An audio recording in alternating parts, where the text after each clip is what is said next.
Hey guys, welcome back to the Stacking with Stack podcast. This episode is going to be fire, right? I got an entrepreneur interview with my brother Odis James, and he'll be here any minute. He'll be stepping in the building. I need you guys to get ready, buckle up, and really understand what's going on the podcast. We're going to go all the way in today. Odis James, what up? Let's go.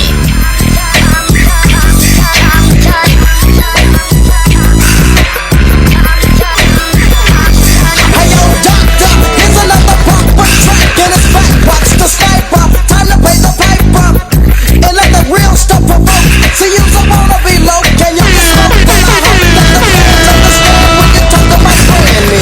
The same records that you're making is spraying me. Motherfucker, Dre, motherfucker, Snoop, motherfucker, Death Row. Yo, when it comes on the floor, 'cause I'm making ACY. This is the season to let the real Compton City G's in. You're like a kid, your father pumping out your dapper. But tell me where the hell your father anorexic rapper. Listen, I told y'all, right? It's going to be a fire-ass episode, right? I told y'all I got a fire interview today, but I need y'all to buckle up, right? My brother Odis James is about to step in the building any minute, right? And it's going to be a dope-ass interview, right? Odis just got here. I need him to, he's about to fire it up. We're going to be getting all into it. But I need you guys to buckle up, right? And welcome Odis, man. Please, Odis, welcome to the podcast, man. Over to you. Can you please introduce yourself to the audience, man? Over to you. Let's go. Yeah. First, see, I gotta. Let me adjust, man, because you'll be trying to outbass me with your voice. I don't know who your father was, but you ain't gonna do it today, man. Now, I'm Odis James. I'm a full-time.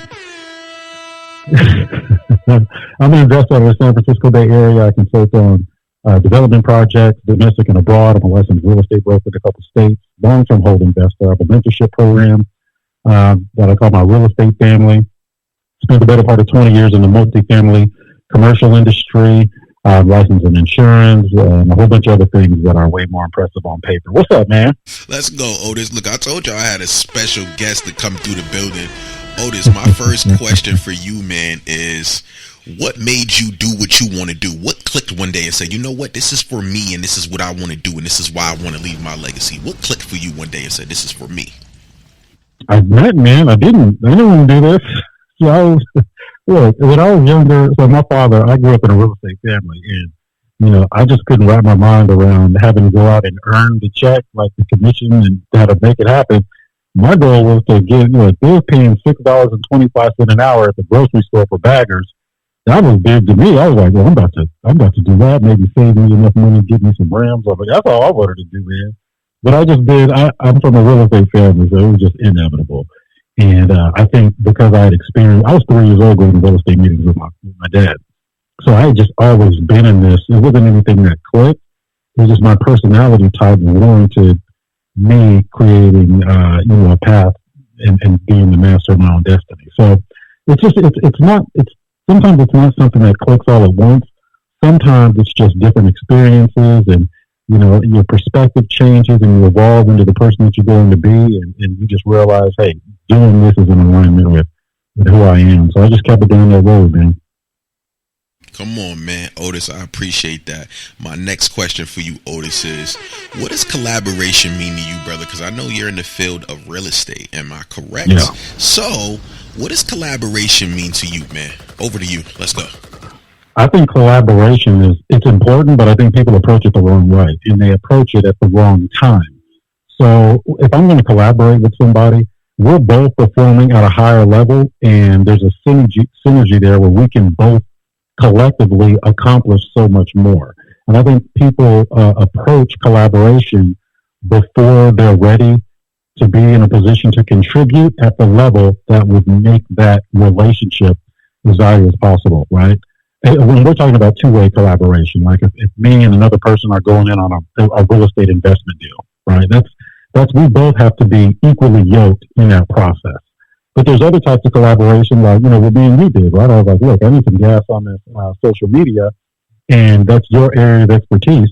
So obviously, you're going to be the one contributing the most because that's the nature of the association in the first place, right? To hire you to be able to do these things. So I think, people should be in a position and we're talking about the first example. People should be in a position to do 100% of the things by themselves to where they don't need anybody.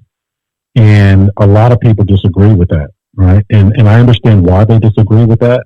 But if you don't learn how to do it by yourself, even if you have to do it on a much smaller scale, to at least have some proof of concept that you can actually do it, then you'll always have to depend on somebody when you want to elevate to that next level. But when people see that you can do it on your own, then you attract a different type of person, different type of people to you. So the collab is just a lot more fruitful that way. So that's my 2 cents on that, man. But some people will disagree, and I know why.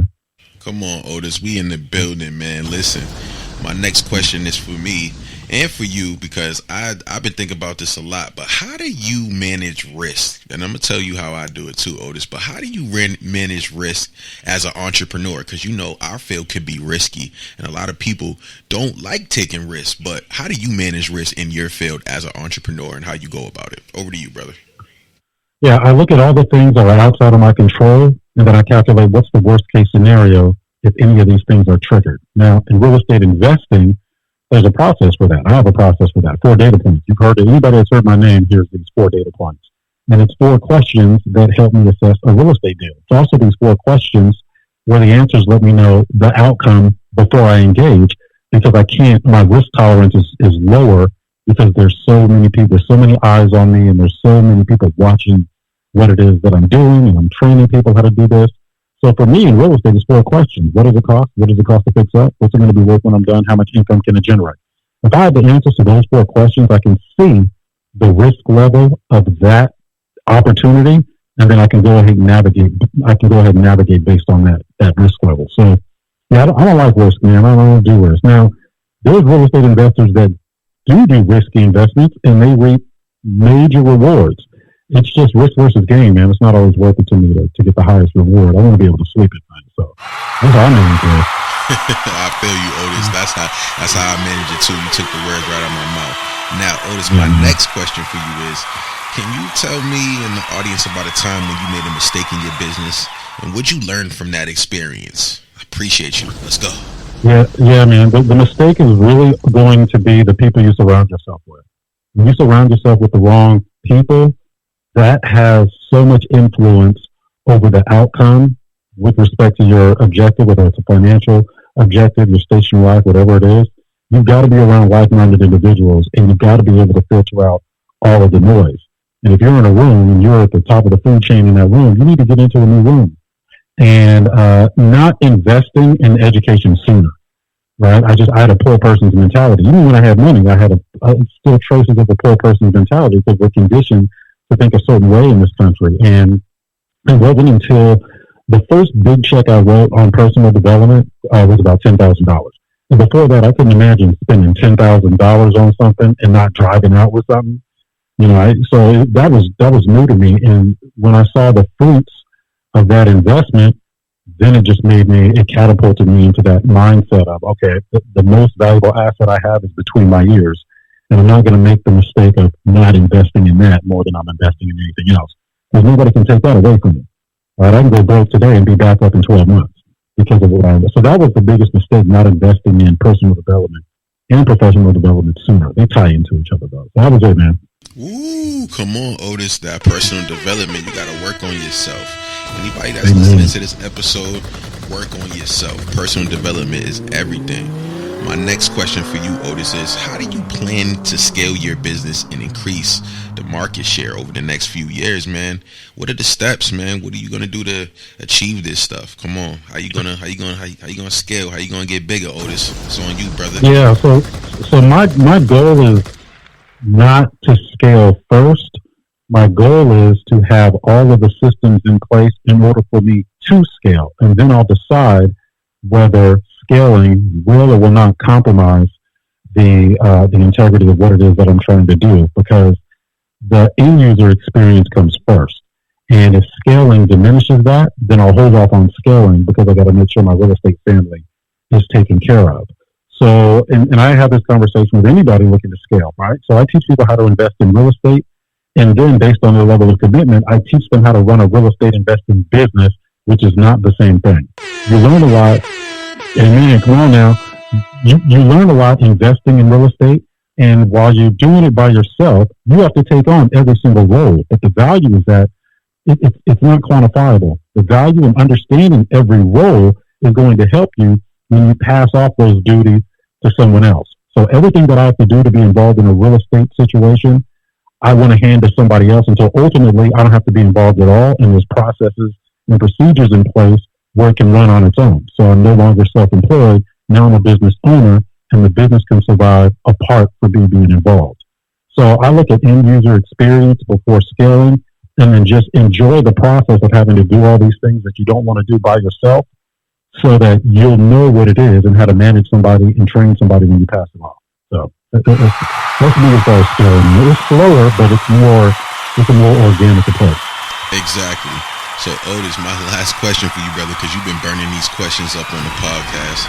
My next question for you is, it's the last one. How do you stay up to date with the latest trends and innovations in your industry, the real estate industry, what you're doing, how you're teaching people how to run it? How do you stay up to date in this stuff? Let's go. I don't. The other thing so because I have so many tools in my tool belt, when I train people, I make sure that they have all the tools in their tool belt to where what's going on in the industry doesn't matter. Interest rates go up, doesn't matter. Interest rates go down, doesn't matter. New administration comes in, doesn't matter. All of these things should be, I was about to make up a word. I was about to make up a word, deal withable, right? All of these things you should be able to attack. You just use different tools from your toolbox, right? The only thing I stay up on is meetings with my accountants, CPAs, tax attorneys. It's their job to stay up on all that stuff. Right? I'm not, and if I need to understand what's going on in this segment, then I'll go ahead and do research if I'm engaging in a project that warrants me knowing what's going on in this segment. So I can just sit here and research all day and stay up on the latest stuff. But if I'm not making a move, that's not the best use of my time. But if I decide, hey, there's an opportunity in this city, I want to develop something in this city, then I'll go ahead and do all the necessary due diligence, which I have on my checklist at that time. And my time is too valuable just to be sitting there watching the news and doing all this other stuff. Facts. Right? Come on. Look, Odis, I appreciate you for pulling up on the podcast, brother. Can you please tell my audience where to find you at, your websites, your Instagram, your club on Clubhouse with the data points? Come on, man. Tap in. Let's go. And you can find me on social media at Odis James 1, ODIS, JAMES, and the number 1 for Instagram. My website is 4datapoints.com, www.4datapoints.com. And all my other information is on my business card, my electronic business card, www.Odis10K, I appreciate you bringing me on, man. Come on, look, I told you I had a special guest for you. Odis was coming in here, knock this shit over. I told y'all, right? And if you guys want to be a guest on the show, please listen to this commercial. I love you guys. Odis, I appreciate you. If you want to brother. become a guest on the Stack Pack Podcast show, visit stackpackpodcast.com and check out the new episodes that are available online, and also schedule your day to come on the show at bookwithstack.com. Thank you for the endless support. Continue to watch Stack Pack Trailblaze with marketing, music production, and the media world.